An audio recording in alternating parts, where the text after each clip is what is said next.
it is May 11th, and I just got dropped off at Virginia Route 42, and this is my last section of Virginia.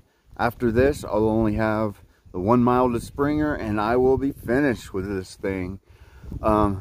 So today, so I'm hiking into Atkins, and it's like 12.7, I think. Not long at all. My knee is actually not feeling horrible today, so I'm crossing my fingers, hope it stays that way. So it's May 11th, but man, it is freaking cold out. I mean, it's like 42 right now. The wind's 10 to 15, or no, 10 to 25, sorry. And I have to walk through pastures for like 1.5 miles or something. So I'm expecting it to be pretty windy when I get to those open fields. And you can tell it's kind of overcast today. So it was supposed to be sunny and not as cold as it is. So I don't know, the weather's been really weird lately. Don't know what that's all about. But anyways, oh, that's another thing. From like the next mile or so, you're on private property. So got to stay on trail. So I am going to keep on hiking southbound, and I will get back with y'all. All right.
Hey y'all.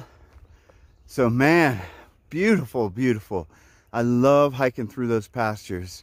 I don't know what it is about them, but it's just amazing. Even on a cold, windy day like today, even though the wind kind of seems like it's dying down, or we're blocked here, I'm not really sure. But when I was out on the pasture, it was blowing pretty good. I passed two young through hikers, talked to them briefly. I could tell they were kind of in a hurry because it's cold and breezy when you get out there. As long as you're moving, you stay pretty warm, but as soon as you stop, you get cold. But man, this is beautiful. I'm not sure how much longer these pastures go. I don't think much longer. I think I'm gonna dip in the woods for a while after this. I think this might be it. But man, just beautiful, beautiful. I love it.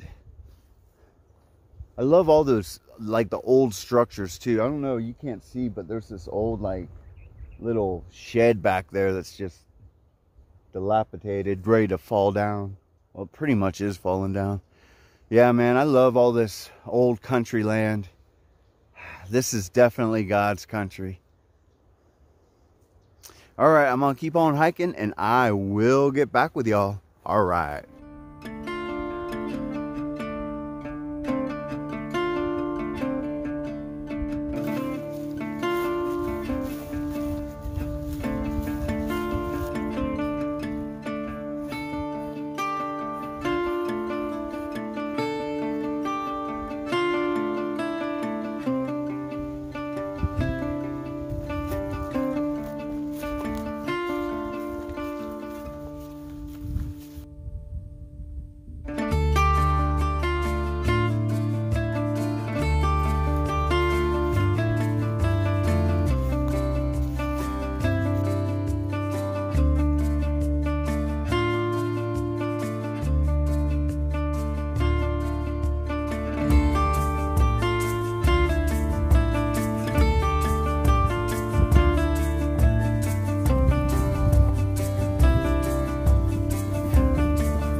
Hey y'all.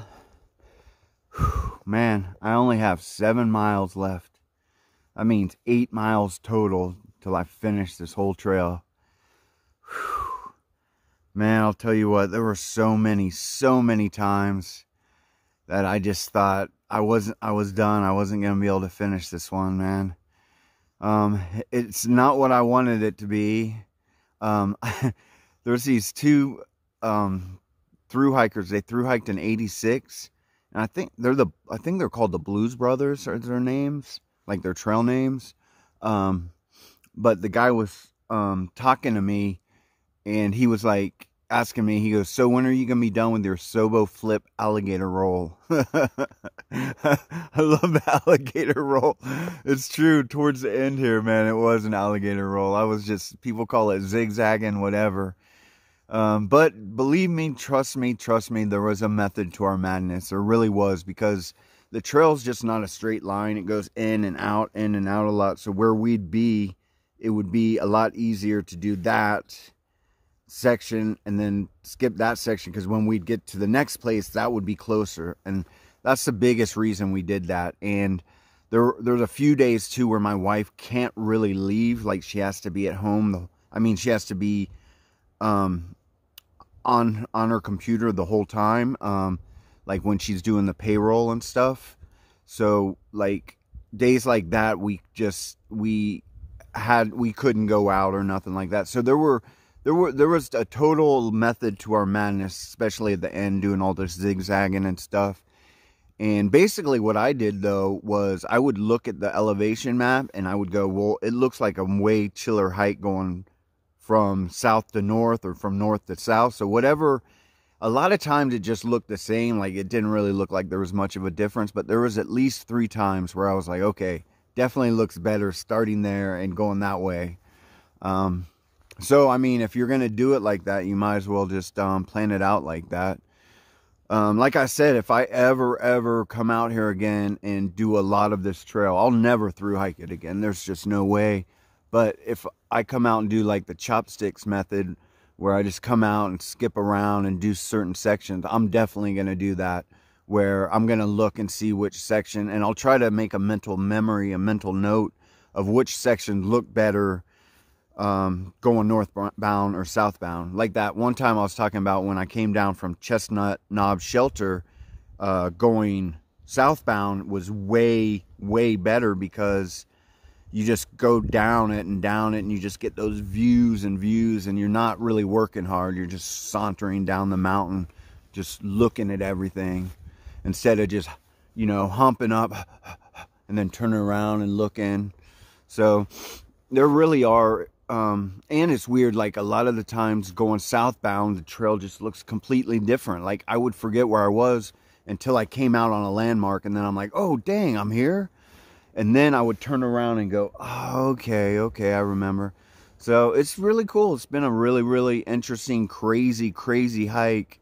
So many setbacks, so many obstacles. Shoot, I got off trail 4 times, which is insane. I definitely do not recommend that, because it is tough getting your cardio back and your trail legs back every time. Yeah, but I'm almost done, and that's all that matters. That's all that matters. I did it under a year, so. All right, well, I am going to eat a little something and drink some water and get back to hiking, and I will get back with y'all. All right.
Hey y'all, so I have 3.5 miles left. That's it, man. But it has turned into a beautiful, beautiful day. It's still pretty chilly out and windy, but the sun has finally come out a little bit. Man, I don't know what it is. The sun, when it comes out, my mood just changes. I just get more energy and I feel more upbeat, just automatically. It's so weird. But it does a lot for me. So, man, it's funny. So I've been thinking about this thing. So this guy who comments a lot on my videos, like, he loves my videos, but he hates everything I say. So I don't understand how he can even stand watching me. But I finally had to block him because he just won't go away. I was even like, okay, man, you believe your source, I'll believe my source, and just leave it at that. But he can't. He just always has to come back, and it's always regurgitation of mainstream media, and especially the leftist media. And it's crazy. Like, they say the same thing. Like last week, everyone was saying, this virus has killed more people than the Vietnam War. And everyone was saying it, every news channel. And the only reason I know, I don't watch the news, but I watch this guy, and basically he shows all the news channels and shows how they always say the same thing, almost to the T, like it's a script, or they're always on the same narrative. So, like, he'll show this and stuff. So I saw it, like, this has killed more people than the Vietnam War. And now you have all these goons who come on and they're like, this has killed more people than the Vietnam War. Do y'all realize we've had years where the flu has killed more people than the Vietnam War in a year? We have. Check it. Do your research, man. Big deal. But my point is, they always say the same thing, and it's just so ridiculous. So this time this guy goes, oh, you freedom lovers. Us freedom lovers? So that means you're not a freedom lover? Who doesn't love freedom, man? And so now they always got to make it political. And these people are, trust me, these people are not liberals. These people they're either far leftists or just useful idiots that have no idea and they just regurgitate the MSM. But so that's their new thing now, freedom lovers. So, and they always go, oh, so if you're for this, you're over on this side. Like I was saying earlier, I don't subscribe to the left-right paradigm. I don't believe in any side of the aisle. I've said this 100 times before. I think it was designed that way to create division. And they play right into it. They're like, oh, you freedom lovers. I don't get it. Yes, I am a freedom lover, man. If that makes me a bad person, it doesn't. So, but so I finally had to block this guy, but I just don't understand that. Like, these people are actually happy that they're stuck in their houses. They're actually happy that their government and their media, their neon gods, are telling them, stay inside, don't go outside, save lives. And they're actually happy about it. And the sickest thing about it is they think they're heroes and patriots for doing this. And the sick thing about it is they think it's their civil duty as a good citizen to tell on their neighbors. Man, it's insane. I like I said, I don't get these people. But here's the thing I think is funny. I started thinking about it, and I think it's actually a really, really good deal, actually, because it seems like you cannot stomp on the American spirit. There's people like me, us freedom lovers, and we're going out and doing our own thing, and we're like, F you, we're going out, sorry, we're doing our own thing. And these people are staying in their houses, locked inside their houses, peeking out the window, thinking the COVID-19 boogeyman is going to come get them. But maybe that's not a bad thing. Maybe that's a good thing that they're locked up in their houses. I think it is, man. So, hey, so if y'all are still watching this video, yeah, stay locked in your houses, man. Yes, please stay in your houses. Because the COVID-19 boogeyman will get you eventually. It will. Oh, man. Like I said yesterday, idiocracy. Full-blown idiocracy. Oh, well. Great stuff to look forward to when I get back home. But right now I am enjoying this beautiful, beautiful Appalachian Trail. And there's lots of others just like me out here, through hiking, day hiking, section hiking, enjoying their freedom like good freedom lovers should. Alright, I'm gonna get back to hiking, and I will get back with y'all when I get to the rendezvous spot. Alright.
Hey y'all, so I made it to Atkins. This is where I left off last time, before I went back to Georgia. Right back there is the Relax Inn, but I walked up to this store to get some stuff, so officially I walked this far. My wife is right there. She's getting ready to pick me up. We're driving back to Georgia today. I think it's like a 5-hour trip, but I gotta say goodbye to Virginia. Man, it's bittersweet. It's bittersweet. I'm not officially done. I still have that 1 mile to Springer, but I mean, I'm pretty close. So this is just crazy. It's just nuts. Man, what a weird place to end, even though it's not officially the end. But man, Virginia, you were awesome.